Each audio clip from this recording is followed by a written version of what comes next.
remercier le syndicat national des ingénieurs marocains de cette invitation et pour revenir sur cette pandémie et sur son impact sur l'économie marocaine. Qui aurait cru qu'un corps aussi microscopique qu'un virus qui s'appelle le Covid-19 allait être à l'origine d'une crise sanitaire et d'une pandémie mondiale aussi inédite. Je rappelle juste une évidence ou une certitude, c'est qu'il y a aujourd'hui un point sur lequel tout le monde est d'accord, c'est que la seule certitude qu'il y a aujourd'hui, c'est qu'il n'y a pas de certitude. La seule certitude, c'est qu'il n'y a pas de certitude. Alors pourquoi? Parce qu'on ne sait pas s'il y a à avoir une deuxième vague de la pandémie, on ne sait pas s'il y a un véritable remède au traitement du virus, et on ne connaît pas l'évolution de la pandémie. Le Maroc, bien évidemment, a réagi avec détermination, avec diligence, sous l'impulsion de Sa Majesté, que Dieu l'assiste, en créant un fonds de gestion pour la pandémie. On a récolté, dans un premier temps, à l'ensemble des contribuants, 23 milliards de dirhams, puis l'État a contribué de 10 milliards de dirhams pour constituer, en fin de compte, un fonds de 33 milliards de dirhams. Les mesures engagées par les États à travers le monde ont engendré une crise économique et sociale planétaire sans précédent. Il ne faut pas le nier. Je vais vous donner juste quelques chiffres rapides. Ce sont des chiffres internationaux. On est à moins de 8% de croissance en 2020 pour l'Union européenne. C'est une première. 33 millions de chômeurs aux États-Unis d'Amérique au bout de 2 mois. En France, on a une baisse des ventes de voitures, puisqu'on parle de l'industrie automobile, à 72%. En Chine, par exemple, on a une baisse de 13,5% de la production industrielle. En Japon, par exemple, on a une baisse de 14% des importations. Et en Arabie Saoudite, par exemple, on a une baisse de prix de pétrole au plus bas depuis plus de 17 ans à 22 $ le baril. En ce qui concerne les chiffres relatifs à la pandémie, il y a une partie qui a été déterminée par Cédris. Je reviens rapidement parce que Cédris est amplement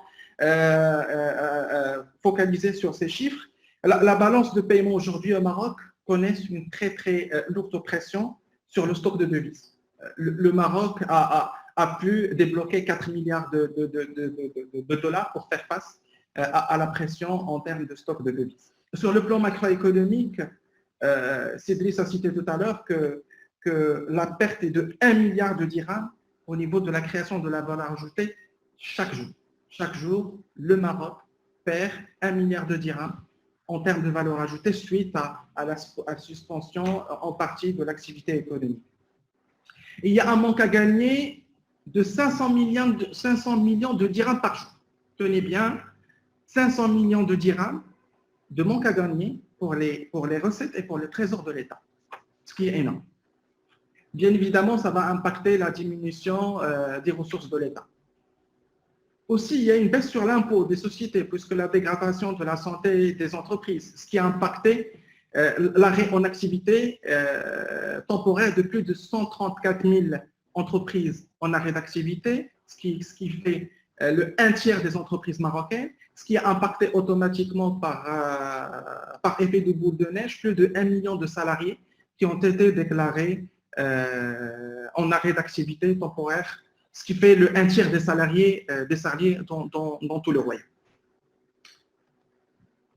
Il faut revenir aujourd'hui qu'il y a une partie aussi qui est le secteur informel qui pèse lourd dans l'économie marocaine et qui aujourd'hui l'État il a pris une certaine mesure. Parmi les mesures qu'il a prises, il a subventionné et il a aidé plus de 5 millions de ménages dans le domaine informel. Alors, ça c'est juste pour vous dresser un peu planter le décor au niveau international et au niveau local. Maintenant, je vais revenir sur ce qui devrait se faire, ce qui a été fait normalement par l'État, qui est joué quand même un rôle, il faut le dire, il faut le mentionner, que l'État a joué un rôle important pour atténuer la pression, pour atténuer la problématique de cette pandémie. Alors, je les résume comme l'a résumé Si Ben Chaboun, le ministre de l'économie, il y a quelques jours, dans une conférence à la CGM, il les a résumés en 3 R. Résister, redémarrer et relancer. Donc, ce sont les 3 R sur lesquels aujourd'hui l'État marocain travaille. Je vais aller point par point rapidement pour ne pas s'étaler dans le temps. Alors, la première phase qui a été de résister à la pandémie, l'État marocain il a pris plusieurs mesures d'allègement de charges des entreprises à travers la suspension des charges sociales, à travers le report des échéances de crédit. Selon Sibn Chaboun, le ministre de l'économie, il y a plus de 420 000 dossiers traités par le système bancaire. Troisième point, le report des déclarations fiscales jusqu'à fin juin. Quatrième point, exonération de l'impôt sur le revenu pour l'indemnité versée aux salariés à la hauteur des 50% des salaires. Et un mécanisme qui a été mis récemment, qui est Daman Oxygène, mis à travers l'outil de l'État qui est la CCG, la Caisse de garantie et de gestion, et qui essaye de garantir les crédits pour les entreprises à la hauteur de 75% pour les entreprises avec le chiffre d'affaires moins de 500 millions de dirhams. Alors, ce qui est important à mentionner, c'est que l'ensemble de ces mesures entreprises par l'État ont permis quand même d'atténuer l'impact des mesures de confinement sur les entreprises et la classe sociale. Deuxième phase. Alors, la deuxième phase, c'est la phase que nous vivons aujourd'hui. Nous savons très bien que l'État il a laissé passer la circulation entre les villes pour les gens et les personnes qui travaillent. Et ça commence petit à petit l'économie commence à bouger petit à petit dans ce sens.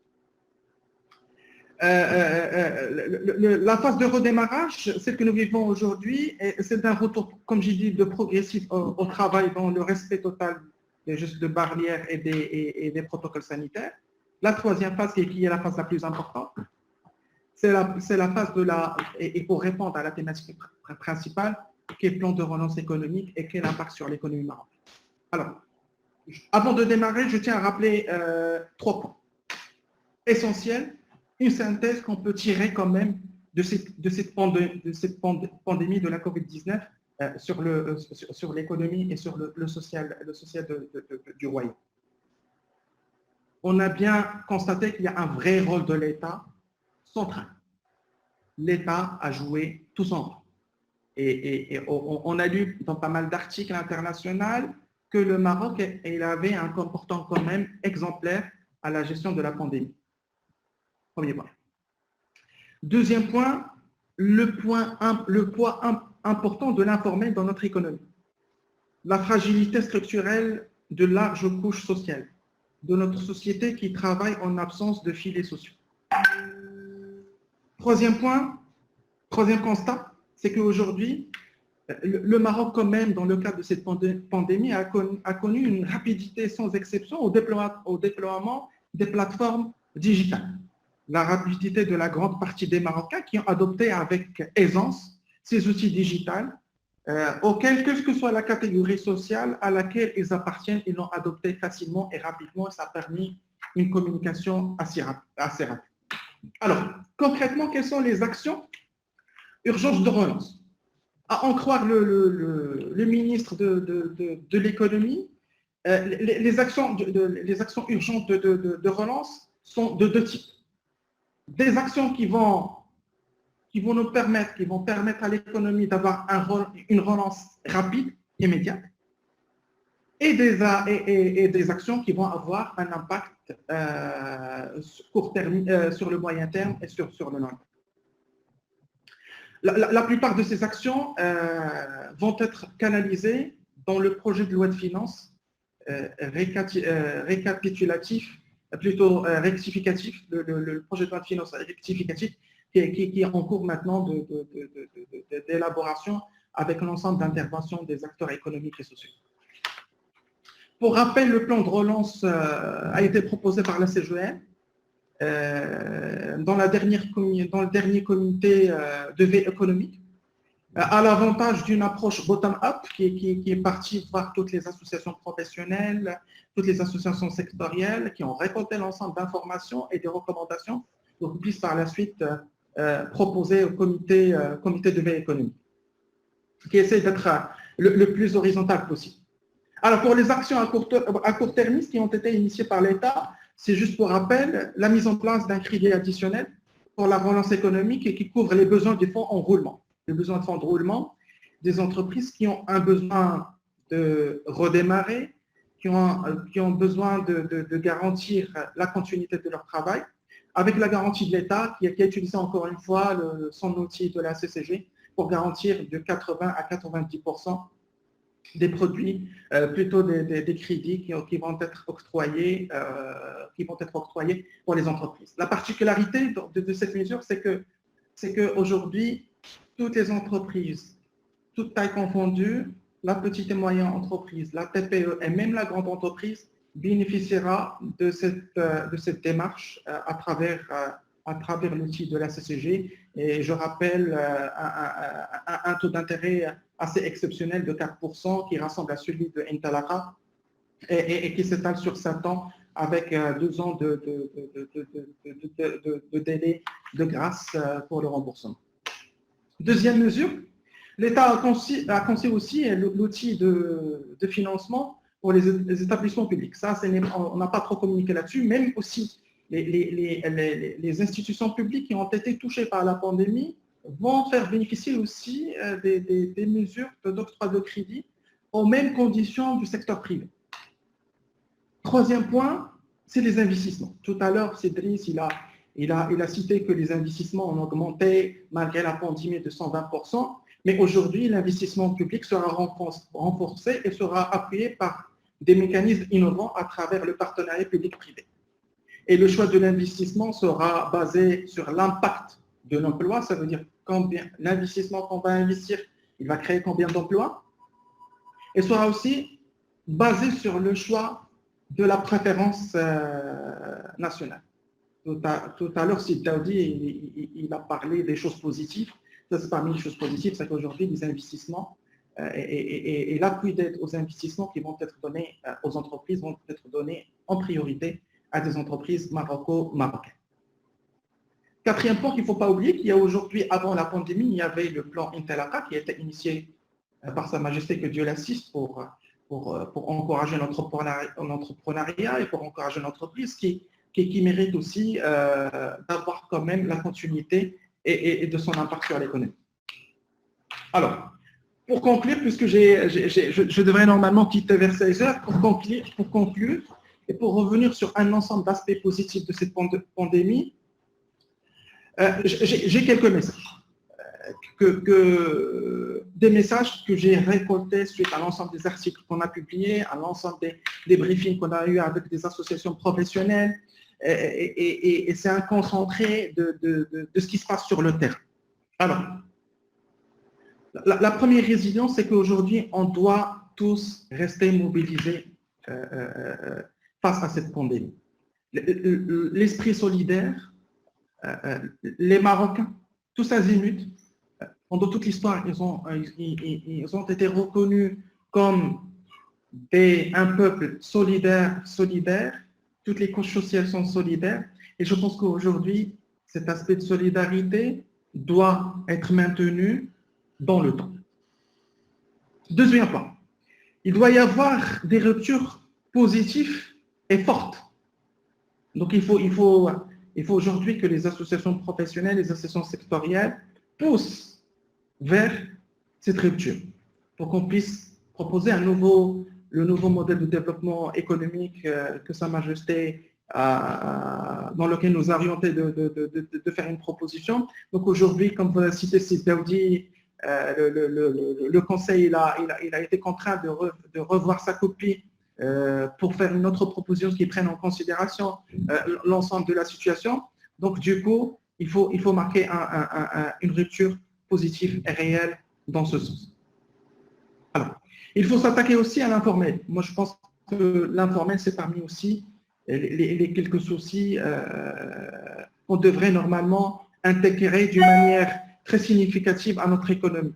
deux personnes sur trois, c'est juste un chiffre, 2 personnes sur 3 travaillent dans le secteur de l'informel. 5e point, la simplification des procédures administratives et la transparence à travers la digitalisation. Ça, c'est un point important, ça va nous permettre de fluidifier nos process, d'aller à l'essentiel sans pour autant être noyé dans la bureaucratie, dans les problématiques de l'administration.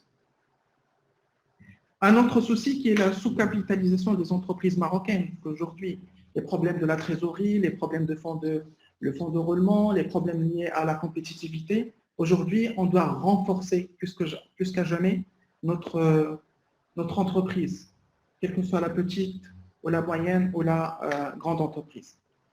Il faut aussi avoir un pacte de croissance de l'emploi. On parle c'est Driss tout à l'heure, il a parlé de 25 à 30% de taux de chômage au niveau du Maroc, ce qui est énorme. Si aujourd'hui, s'il n'y a pas une solidarité de l'État, du secteur privé, du secteur public à la création, il faut qu'on soit créatif, il faut qu'on soit innovant dans la création de postes d'emploi et de créer de l'emploi pour nos jeunes. Un autre point qui est la nécessité de l'adaptation de notre économie. Ça, c'est un point important. L'adaptation de notre industrie. Il faut se remettre en cause. Aujourd'hui, il faut investir dans l'homme, il faut investir dans l'économie de l'homme, il faut investir dans la santé, il faut investir dans l'éducation, il faut encourager nos laboratoires pharmaceutiques, il faut encourager nos chercheurs scientifiques, il faut produire nos vaccins, il faut produire nos médicaments. Ça devient plus qu'à jamais un souci important pour notre économie. Pour rester positif, il y a pas mal d'opportunités sur lesquelles j'aimerais revenir et conclure. Il y a aujourd'hui des opportunités de l'économie circulaire, par exemple, ou de l'économie verte. Dernièrement, lors d'un événement qui a été lancé par Industrie du Maroc Magazine dans le cadre des matinées de l'industrie sur les énergies renouvelables, Moulay Hafid Alami a soulevé un point important en termes d'investissement, qui est les investissements orientés vers les énergies vertes et la production décarbonée ou décarbonisée. Aujourd'hui, il y a des barrières à l'entrée au niveau de l'Europe. Il y aura des taxes du carbone. Aujourd'hui, c'est l'industrie, c'est le produit que nous produisons n'est pas décarbonisé, il ne va pas y avoir accès à l'Europe et les autres continents vont suivre par la suite. Donc, il y a un vrai gisement, il y a une vraie opportunité en ce qui concerne les investissements dans le domaine de l'économie circulaire et de l'énergie verte. Oui, c'est cher. Dans tous les cas, la décarbonisation de l'industrie sera de plus en plus un élément déterminant pour notre industrie et pour notre compétitivité. Deuxième point, l'économie numérique. Je reviens. Donc, l'économie numérique qui est déjà se porte très très bien et qu'on continuera à créer des opportunités pour l'économie et surtout pour nos jeunes. Une opportunité importante à ne pas négliger, à renforcer. Hicham, si vous pouvez conclure, si c'est possible. Alors, ça serait le dernier point, ça tombe.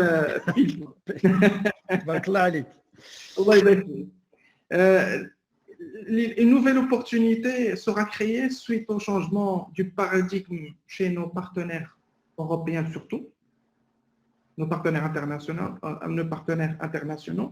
pour se positionner dans la nouvelle répartition des chaînes des valeurs. Aujourd'hui, c'est un changement de paradigme. Le changement de paradigme chez nos partenaires européens, en tant qu'entreprise locale ou entreprise industrielle, ou entreprise qui a des relations avec nos partenaires, on doit saisir ces opportunités. Ce sont des vraies opportunités, puisque aujourd'hui, l'Europe, par exemple, suite à la pandémie, il va délocaliser sa production de la Chine pour avoir de la sous-traitance de proximité. Ce sont des vraies opportunités pour notre industrie marocaine. Et je vous remercie de m'avoir donné. Merci, Hicham.